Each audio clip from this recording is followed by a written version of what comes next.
Hello, my friend, and welcome back to Rooted and Real. I'm Keenan.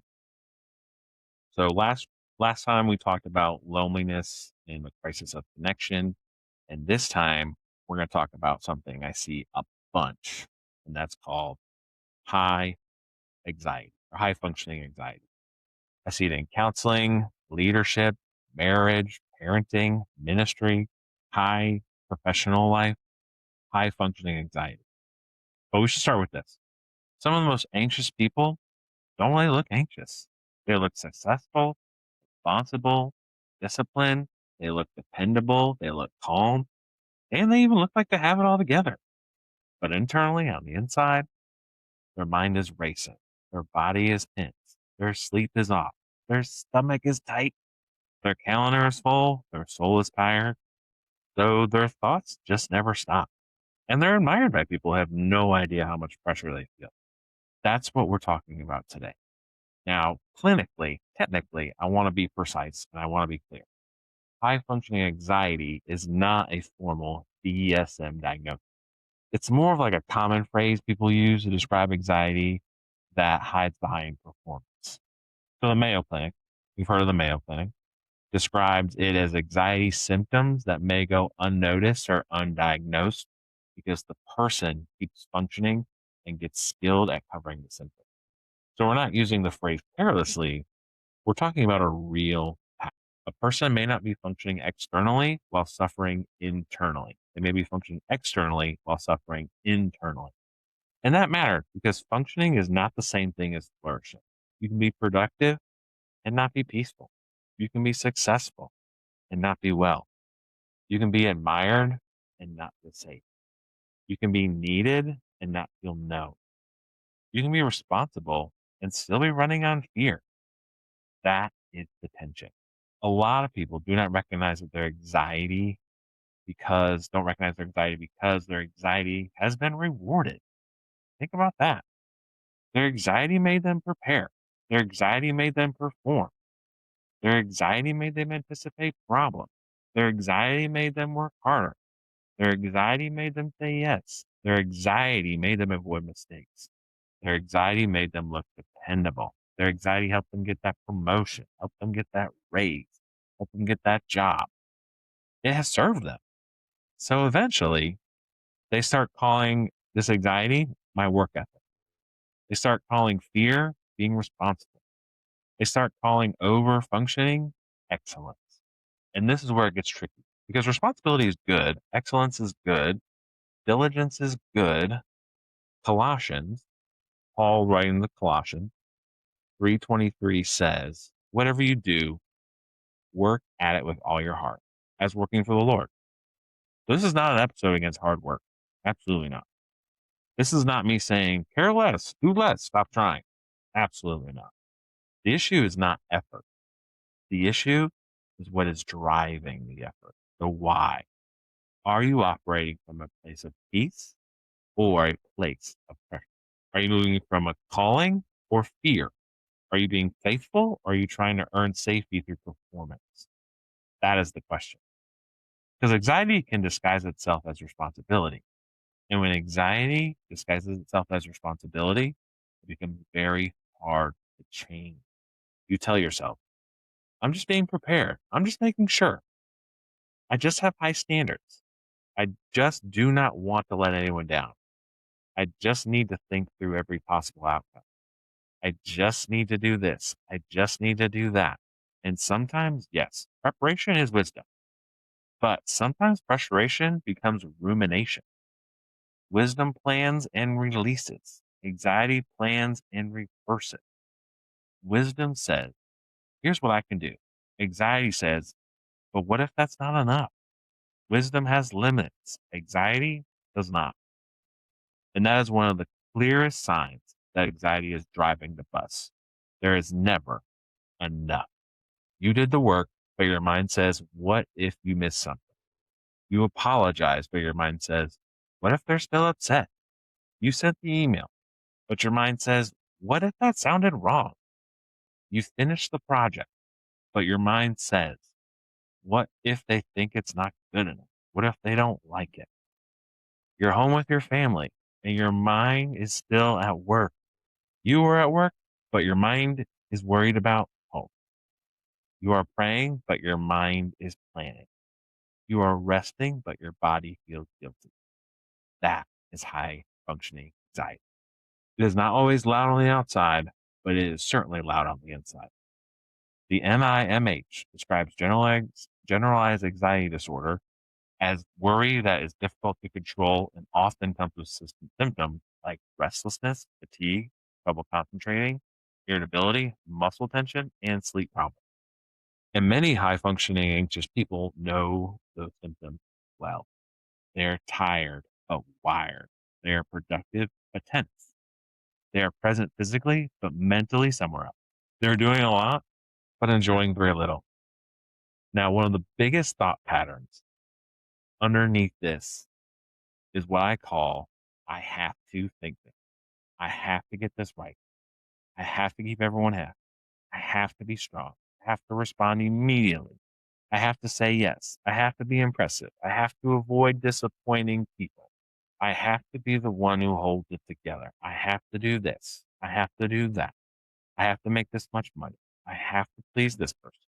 That sort of language matters because that creates pressure, that have to. Sometimes it's true. You do have real responsibility. You have commitment. You have people depending on you. I'm a dad. I've got 3 little people at home that care about me and depend on me, and my wife depends on me. But many times, I have to really means I'm afraid not. That is the more honest sentence.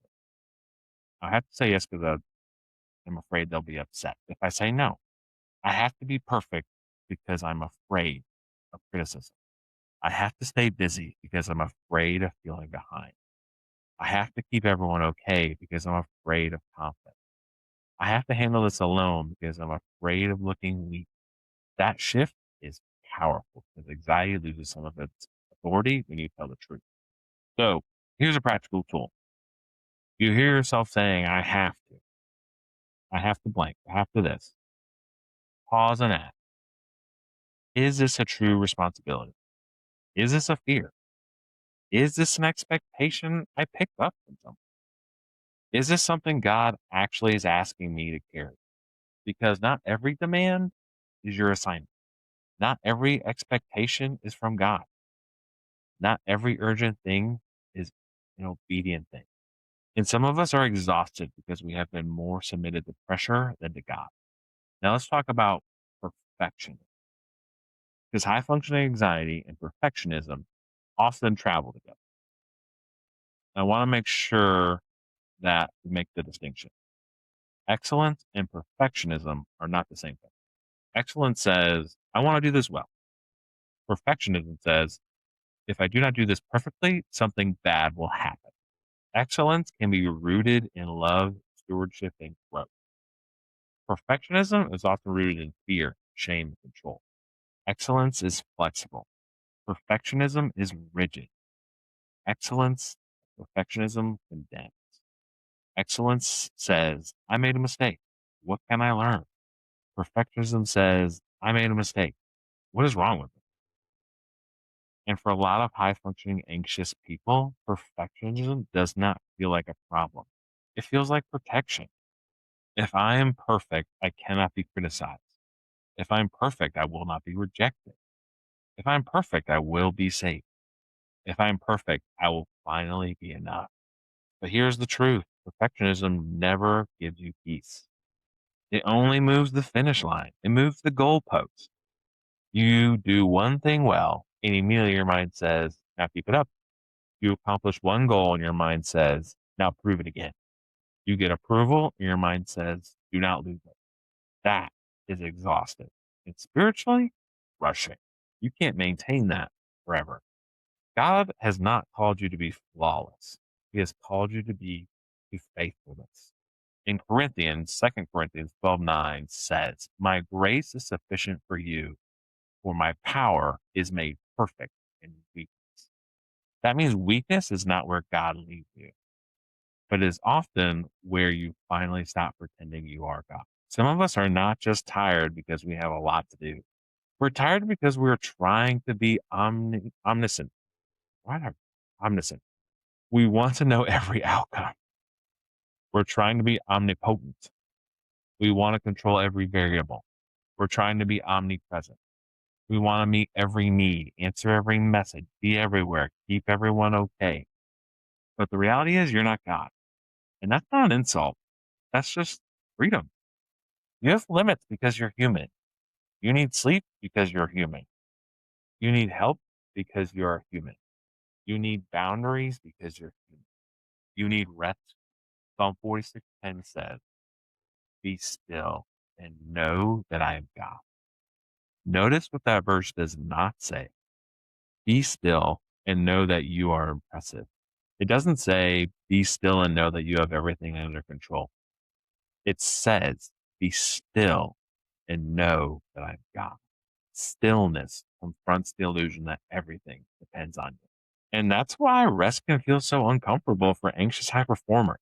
Rest feels unsafe because when they slow down, they start to feel what they've been outrunning: the sadness, the fatigue, the anger, the resentment, the emptiness.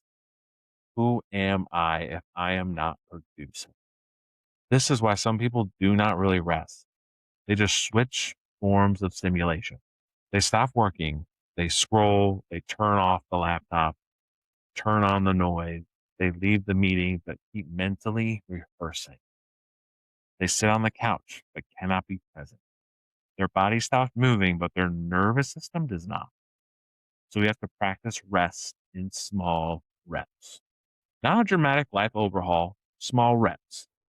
10 minutes, no phone, a walk without a podcast, a meal without multitasking, a prayer that is not performance, a Sabbath rhythm that reminds your body, I'm allowed to stop.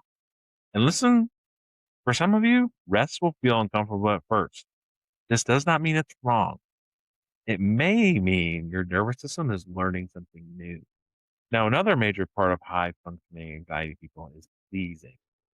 People pleasing. People pleasing is not the same thing as loving people. Trust me. I know. Love serves freely. People pleasing serves fearfully. Love says, I care about you. People pleasing says, I need you to be okay with me so I can be okay. That's a big difference. Galatians 1:10 says, I am now trying to win the approval of human beings or of God. That verse cuts right through the anxious living because a lot of anxiety comes from consistently scanning people. Are they mad? Did I disappoint them? Do they think I failed? Did I say too much? Did I say too little? Do they still like me? Are they pulling away? That's an exhausting way to live. And some people call it being considerate, but it is not always consideration. Sometimes it's hypervigilant. Sometimes it's fear. Sometimes it's a nervous system that learned I am only safe when everyone else is with me. But Jesus didn't live that way. Jesus loved people deeply. He was compassionate. He was present. He was sacrificial. He was tender. But he was not controlled by everyone's expectations. He disappointed people. He withdrew from crowds. He said no. He confronted. He rested. He obeyed the Father, not the pressure of the moment. That is what we're learning. Not selfishness, freedom. Freedom to love without being owned by approval. So here's a question. When you say yes, is it love or is it fear? When you over explain, is it clarity or anxiety? When you overcommit, is it obedience or approval seeking? When you keep performing, is it faithfulness or fear? Those questions matter. Now, I want to give you a simple 3-step tool. Step one, name the fear. Not just I'm stressed, get specific. I'm afraid of failing. I'm afraid of being judged. I'm afraid of disappointing my spouse. I'm afraid of my boss. I'm afraid my boss will think less of me. I'm afraid of falling behind. I'm afraid if I stop, everything will fall apart. Name the fear and be honest about it. Step two, release the false responsibility. Ask, What am I trying to control that is not actually mine to control? Other people's opinions, the future, every outcome, everyone's emotion, the way people perceive me, whether my work is perfectly received. Release the false responsibility. This does not mean you become passive. It means you stop pretending control is the same thing as care. Step 3, take the next faithful step. Not the perfect step, not the faithful step. Send the email, have the conversation, set the boundary, go to sleep, pray honestly, ask for help, do the work that's yours, nobody else's, release the outcome that is not. That is how we begin to move from pressure to peace. Now, I want to make this very practical. Here's a few signs that you may be dealing with high functioning anxiety. You struggle to rest without guilt. You replay conversations after they happen. You over prepare because you fear being exposed. You say yes when you want to say no. You feel responsible for other people's emotions. You need reassurance, but feel embarrassed asking for it. Procrastinate because starting imperfectly feels threatening. You're exhausted, but you keep pushing. You feel anxious when there's nothing urgent happening. You are praised for being reliable, but inside you feel trapped by being needed. If that sounds familiar, if that sounds like you, I want you to hear me. You're not crazy. You're not weak. You're not less spiritual. But something in your life may need some attention. And sometimes that means therapy. That means a community. That means talking to a friend. That means talking to your doctor. That means addressing sleep, caffeine, workload, trauma history, family patterns, marriage stress, perfectionism, or even there might be some unprocessed grief. Sometimes anxiety is not just a thought problem. Sometimes it's a whole life problem. And spiritually, sometimes anxiety reveals where our identity has gotten. Because when your worth depends on performance, peace will always be fragile. If you're okay when you're succeeding, you are not free. If you are only okay when people approve, you're not free. If you are only okay when everything is controlled, you're not free. The gospel gives us something deeper. Your worth is not built by your productivity.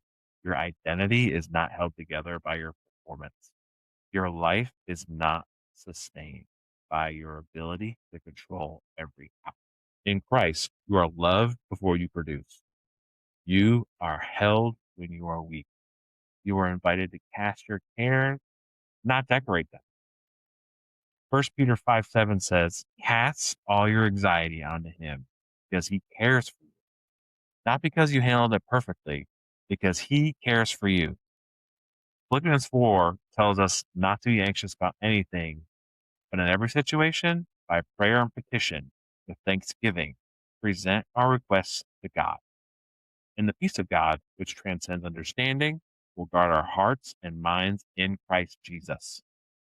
This is not a verse telling you to pretend. It's an invitation to bring the pressure to God, honestly, specifically, and repeatedly. So this week, I challenge you. Ask yourself one question. Am I operating from a place of peace or pressure? And before you say yes, ask it. Before you send the text, ask it. Before you stay up too late working, ask it. Before you replay the conversation again, ask it. Before you beat yourself up over a mistake, ask it. Am I operating from peace or pressure? And then take one practical step. Replace one I have to with a more honest sentence. I have to do this perfectly because I feel afraid to be criticized. I have to say yes because I feel afraid of disappointing. I have to keep going because I'm afraid to rest. That honesty is not the whole healing process, but it is a powerful beginning because anxiety thrives in vague pressure. Healing begins with truth. You do not have to keep living successful on the outside, exhausted on the inside. You can be responsible without being ruled by fear. You can pursue excellence without worshiping perfection. You can love people without being controlled by their approval. You can work hard and still rest. You can be faithful without being flawless. And you can learn to live from peace, not pressure. That is the invitation, rooted in truth, real about the struggle, and grounded in the one true God who does not ask you to carry what only He can hold. I hope if I'm speaking to you and you hear this message, that you are able to cast your anxieties and be rooted in truth and rooted in the Lord. Thank you all for listening, and I will see you next time.